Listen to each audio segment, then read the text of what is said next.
Yes, he was only making a demonstration. It was an effective one.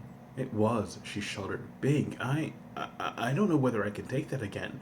It wasn't just the change, it was. I know, you make a hell of an ugly basilisk.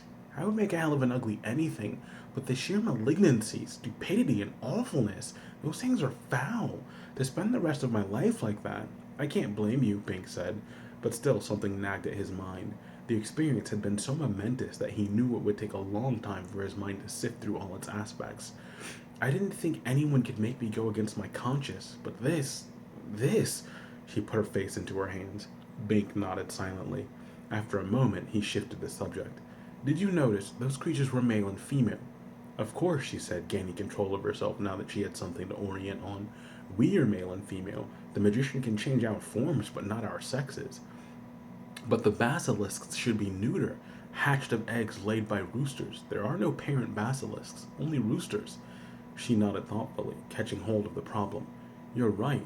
If there are males and females, they should mate and reproduce their own kind, which means, by definition, they aren't basilisks. A paradox. There must be something wrong with the definition, Bink said. Either there's a lot of superstition about the origin of monsters, or we were not genuine basilisks. We were genuine, she said, grimacing with renewed horror. I'm sure now, for the first time in my life, I'm glad for my human form, which was quite an admission for her. That means Trent magic is all the way real, Bink said. He doesn't just change the form, he really converts things into other things, if you see what I mean. Then the thing that had nagged at his mind before came clear. But if magic fades outside Xanth, beyond the narrow magic band beyond the shield, all we would have to do would be to go into Mundania, she exclaimed, catching on. In time, we would revert to our proper form, so it would not be permanent. So his transformation ability is a bluff, even though it is real, he said. He would have to keep us caged right here, or we'd escape and get out of his power. He has to get all the way into Xanth, or he really has very little power. No more power than he already has as general of his army, the power to kill. All he can do now all he can get now is a tantalizing taste of real power, she said. I'll bet he wants to get into Xanth. But meanwhile, we're still in his power.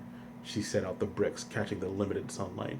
What are you going to do? She asked. If he lets me go, I'll travel on into Mundania. That's where I was headed before I was ambushed. One thing Trent has showed me, it is possible to survive out there, but I'll make sure to note my route carefully. It seems Xanth is harder to find from the other direction. I meant about the shield stone. Nothing. You won't tell him? No, of course not, he said. Now we know his magic can't really hurt us worse than his soldiers can. Some of the terror is gone. Now we know his magic can't really hurt us worse than his soldiers can. Some of the terror is gone. Not that it matters. I don't blame you for telling him. She looked at him. Her face was still ugly, but there was something special in it now. You know, you're quite a man, Bink. No, I'm nothing much. I have no magic. You have magic, you just don't know what it is. Same thing. I followed you out here, you know. Her meaning was coming clear. She had heard about him in Xanth, the traveler with no spell.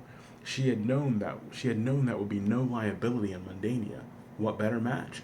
The man with no magic, the woman with no beauty, similar liabilities. Perhaps he could get used to her appearance in time. Her other qualities were certainly commendable, except for one thing.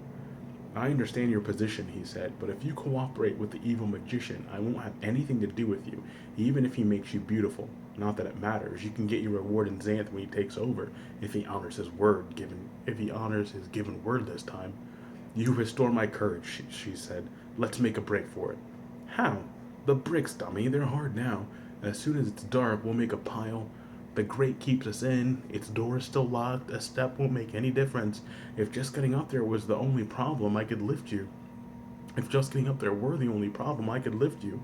There is a difference, she murmured. We pile the bricks, stand on them, and push the whole grate up. It's not anchored. I checked that when they brought us in here. Gravity holds down. It's heavy, but you're strong. Bink looked up with sudden hope. You could prop it up after I heave, step by step until... Not so loud, she whispered fiercely. They may still be eavesdropping, but she nodded. You've got the right idea. It's not a sure thing, but it's worth a try, and we'll have to make a raid on the store of elixir, so we can't use it even if someone else comes out to tell him where the shield stone is. I've been working it all out. Bink smiled.